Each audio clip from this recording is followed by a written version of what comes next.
You know, it only takes a minute to register online at donatelifearkansas.org. Giving up just a little of your time can give someone else so much more of theirs. It's simple, it's easy, and because someone did choose to register, a mother is relieved that her daughter will receive the gift of life. So join Arkansas's new online donor registry.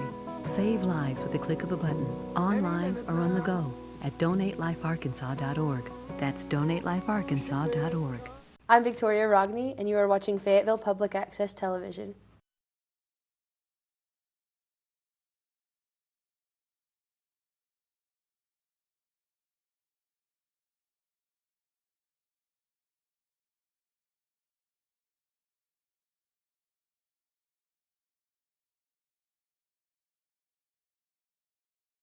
Two, three, four.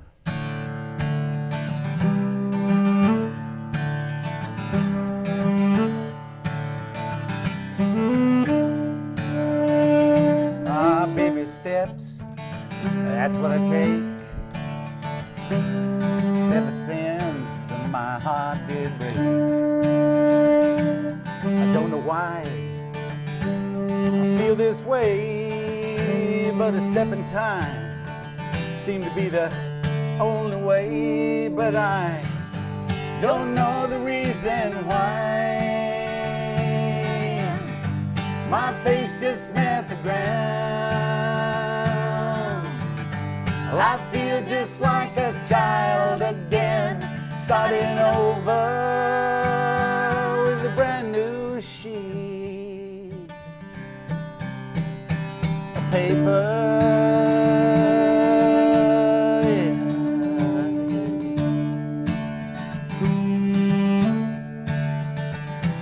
When you're free, your heart can soar, but alas, it must come down.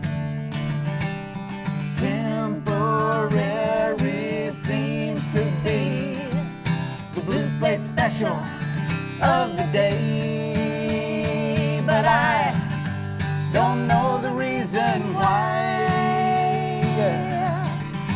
My face just met the ground. Well, I feel just like a child again, starting over with a brand new sheet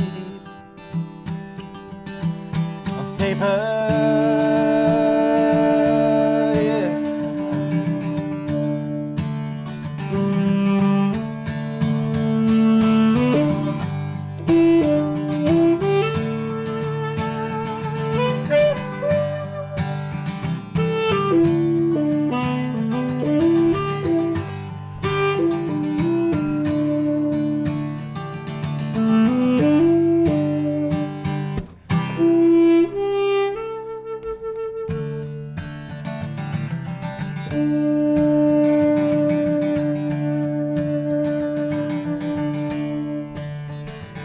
Well, traveling, the seasons change.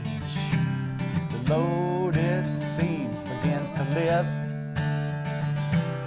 Set your sights on life's delights. Clothe yourself in brand new threads. But I don't know the reason why. My face just met the ground. I feel just like a child again, starting over with a brand new sheet.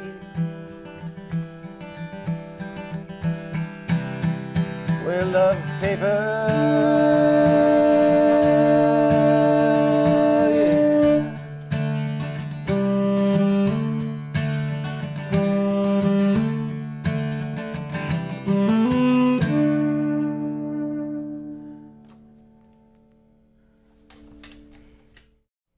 This is our political song.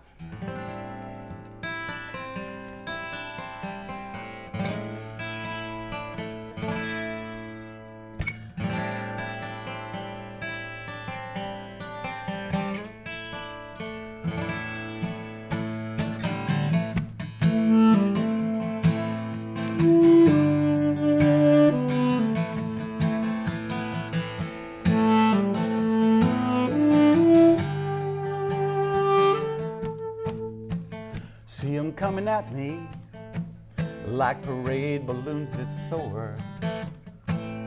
Only thing that holds them down is the man that holds the course. They dress up in their costumes on a scheduled weekly set. Leather skirts and button flies, they toss their dice and bet.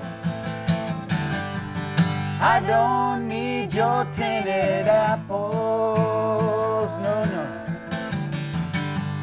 Don't tell me just how sweet.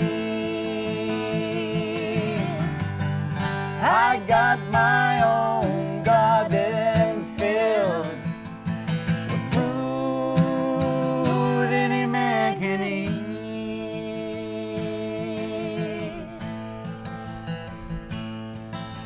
Raise that bird, take him cross town in army events, is gonna track him down. Stand there watching and heave a sigh. Turn your head and watch him fly. Raise that bird, take him cross town in army advance, is gonna track him down. Stand there watching, heave a sigh. Turn your head and watch him fly. I don't need your tinted apples, no. Don't tell me just how sweet. I got my own garden filled with fruit any man can eat.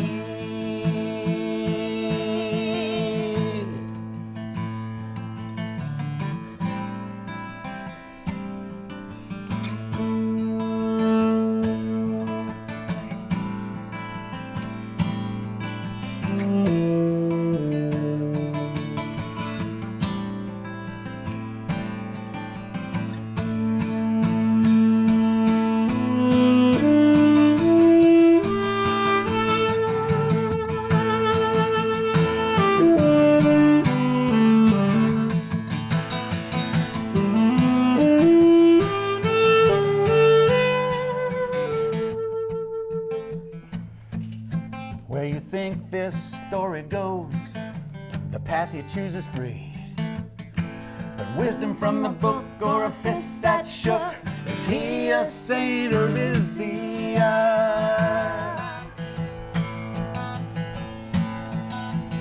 where you think this story goes and the path you choose is free.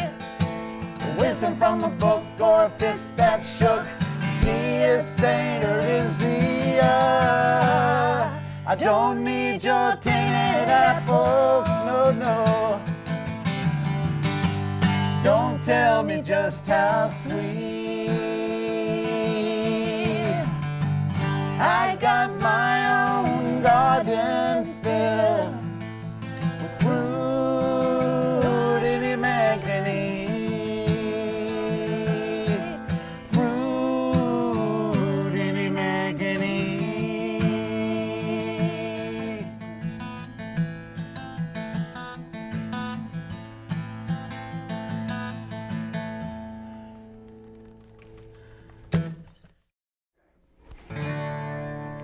Two, three, four.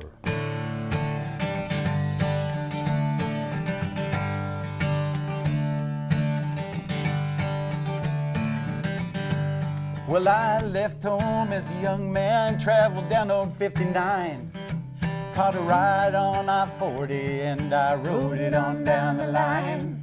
Slept on the beach at Malibu, traveled south to Mexico, ended up stuck in Seattle where the rainfall meets the snow. But I'm still a free man. Yes, I'm still a free man on the road to understand. Yeah.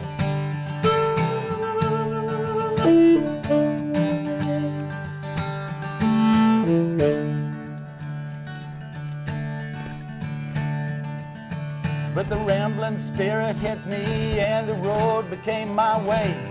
They set loose the ties that bind me and the rules that guide my day. So here I sit, open book, my lady by my side. Take a dip and have another sip, just enjoy the ride, yeah. Well, I'm still a free man. Yes, I'm still a free man on the road to understand.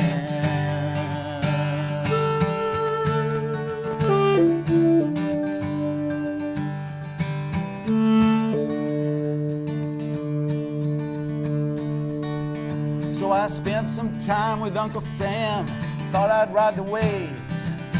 Culture shock, watching the clock seemed to make up most of my days.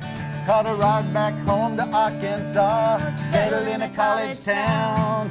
Education gave me questions and 2 words, upward bound. But I'm still a free man. Yes, I'm still a free man on the road to understand.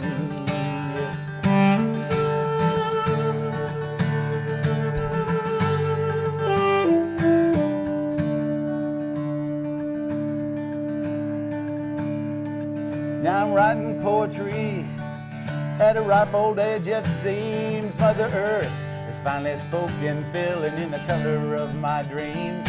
So here I sit, an open book, my lady by my side. So take a tip and have another sip, just enjoy the ride. I'm still a free man. Thank you.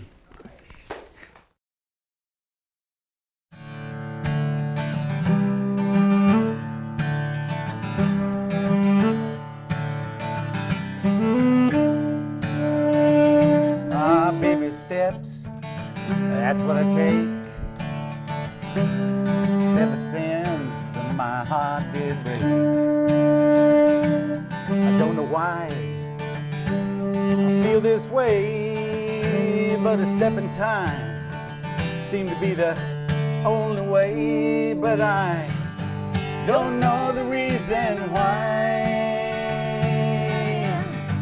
My face just met the ground. Well, I feel just like a child again, starting over with a brand new sheet.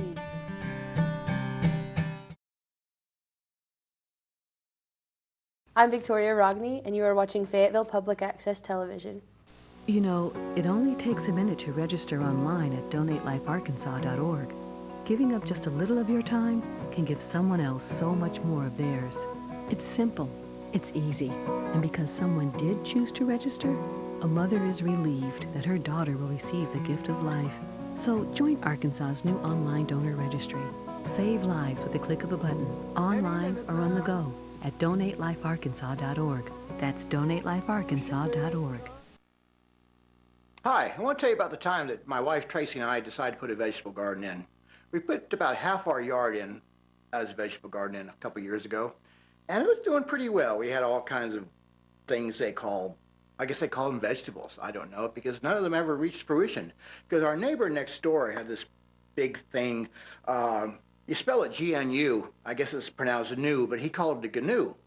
And this silly thing kept coming over and chewing on our vegetables, our cabbages, our cauliflowers, our peas on a regular basis, and they never grew. I mean, they never just. It was like vegetable abortions, because we were never able to find out what they tasted like on our plates, because this stupid animal from next door kept coming over and helping himself. So I kept going over, I kept knocking on the man's door. I said, "Listen, Mr. Green Jeans," I said, "you got to do something about this stupid animal of yours." I said, it's coming over and it's eating all of our vegetables." I said, "We can't have this." I said, "My wife and I are going to go hungry." I said, we're getting on in years." I said, "We're supposed to grow our own food." I said, "We read Utney magazine." I said, "We're supposed to just be one with nature." He said, I'm really sorry about this." He said, I'm trying to get back to nature myself. I'm raising all these GNUs." That's how he pronounced it, GNU. He said, and Harvey, my eldest canoe keeps getting out. He said, tell you what, if Harvey gets out again, just look him in the eyes and say, Harvey, go back home, and he'll do it. I said, all right. So Harvey the canoe came back to our garden. I looked him in the eyes and grabbed him by the collar. I said, Harvey, get out of here. And Harvey went home. But he was back the next day, just chomping down on my favorite cauliflower, the one that was like, it was like as big as a man's head. I was ready to make soup out of that one. And I said to him, I said, man, I said, Mr. Green Jeans, I'm tired of this creature coming over chowing on our vegetables. He said, all right. He said, listen, if it comes over again, he said, just throw some pebbles at it. I said, all right. So the next morning I saw this gnu chomping on vegetables, so I picked up some small pebbles because I don't want to throw rocks at this thing because it's one of God's creatures after all. So I picked up some small pebbles and tossed the pebbles at the gnu, and it scattered like a wild stallion, ran next door.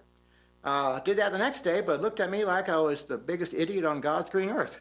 So I marched over and I started kicking on the man's door. I said, listen, I'm tired of this. I said, you're going to do something about this canoe or it's going to the glue factory. He said, all right. And he gave me this. He said, listen. He said, if Harvey comes over there again, he said, you need to give him a couple good whacks. Just paddle him on the butt. I said, all right, by God. I said, I'm ready for this because I'm tired of this creature eating our produce. So the next day I was ready and I walked outside and there was this big animal just chomping down our vegetables. And I walked over to him and I raised my big old stick and I looked at those big, gentle, stupid brown eyes and I couldn't do it. And I walked over to Mr. Green Jeans' house and I gave him back a stick and I said, listen, I said, paddle your own canoe.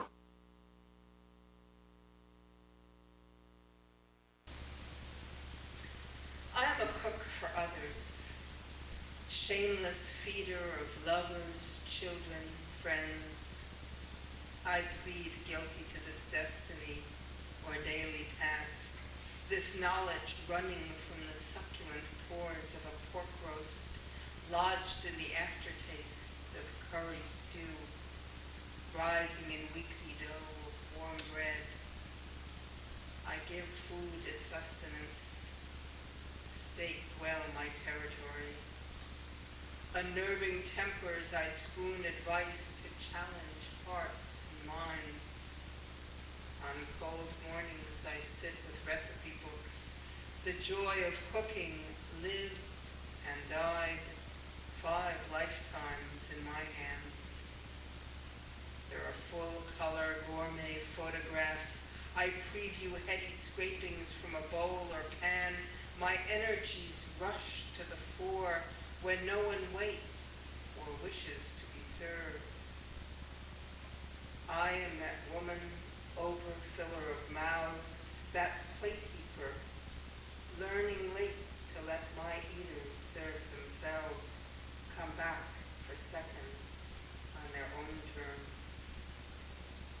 My food is not for thought, but for the belly. Belt unbuckled, every diet plan on hold.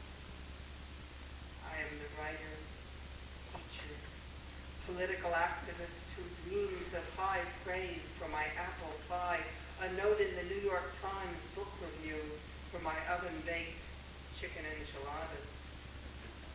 Yes, something did happen in my childhood. No, I cannot remember what it was.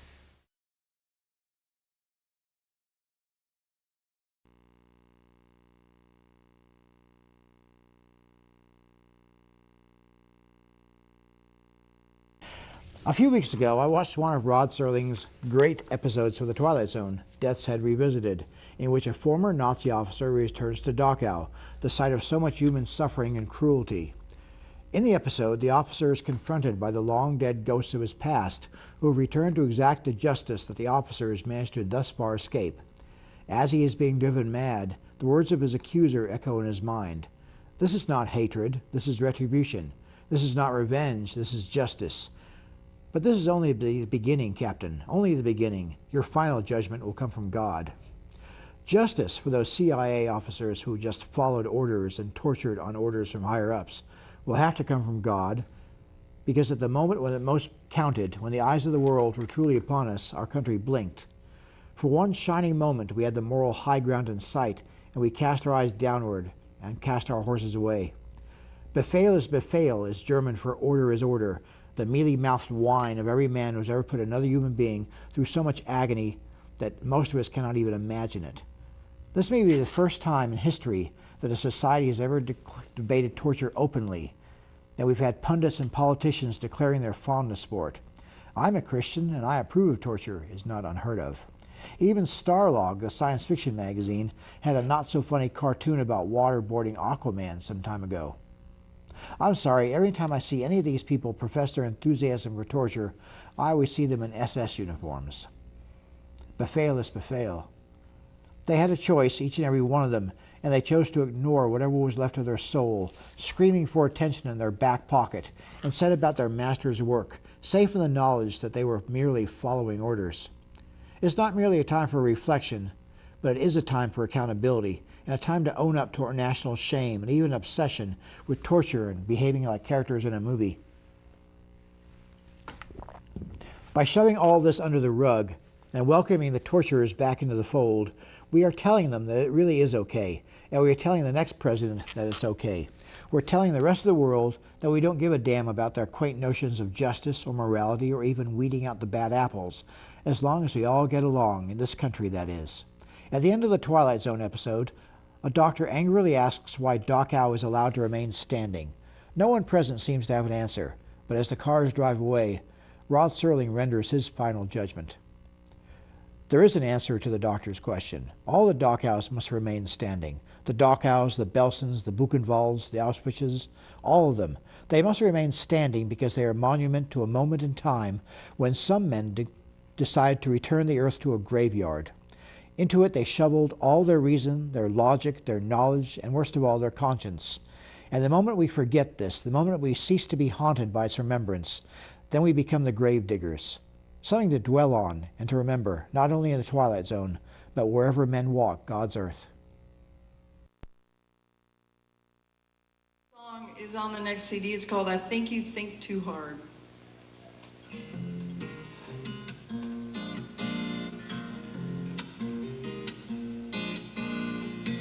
You were walking down that highway and my feet told me not to follow.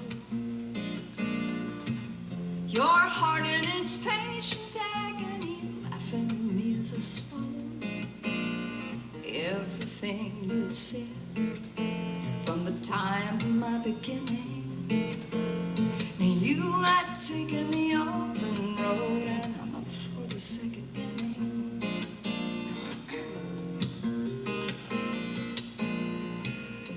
You're like a wave of fury, constant in your pain, challenging your new highways and calling me out in the rain. Don't you think I hear you calling? Or do you think that I'm not listening? I think you think too hard.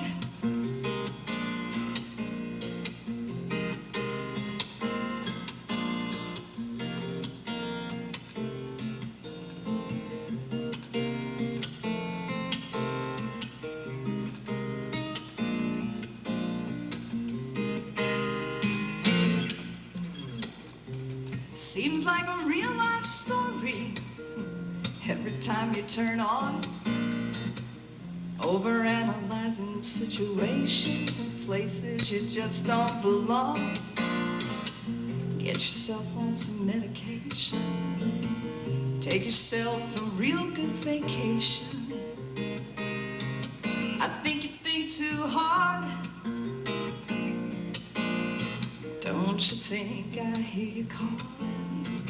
Or do you think that I'm not listening? I think you think too hard. I think you think I think too hard. I think you think too hard.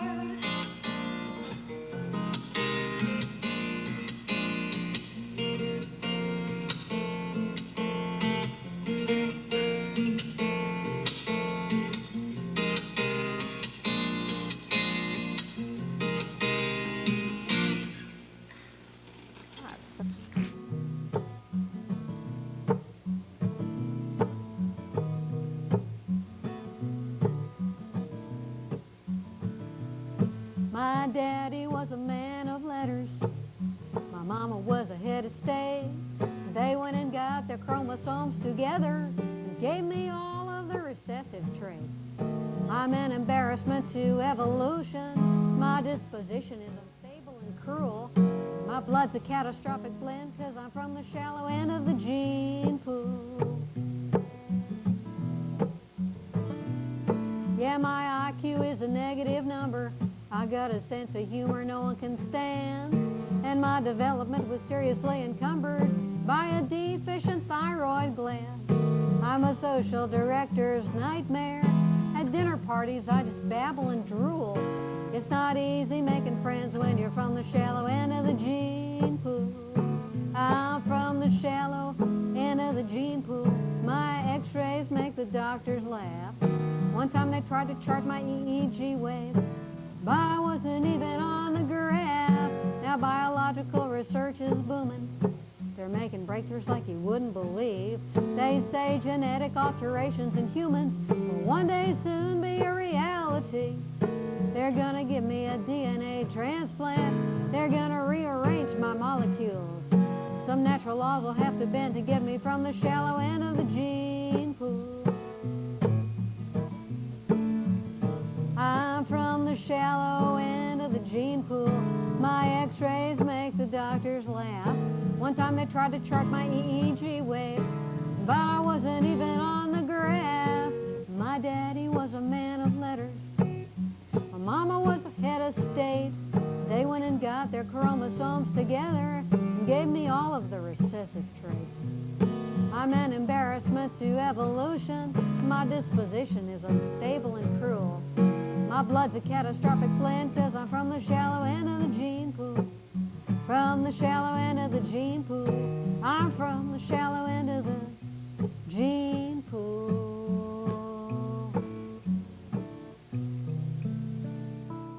Politics in general and jobs that don't pay enough, 40-hour work weeks, books full of boring stuff, schools that should teach but kids don't learn a thing. These are a few of my least favorite things. Healthcare that won't heal and how people treat the earth, paying tolls and taxes, disbelief in self-worth, bitter cold winters that cut into spring. These are a few of my least favorite things.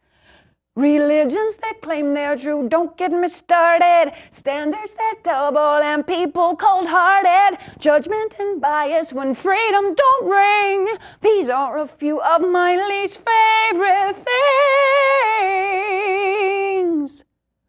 All the lying, all the killing. When I'm depressed and sad, I add that to all of my least favorite things, and then I feel really bad. I feel like Julie Andrews or something.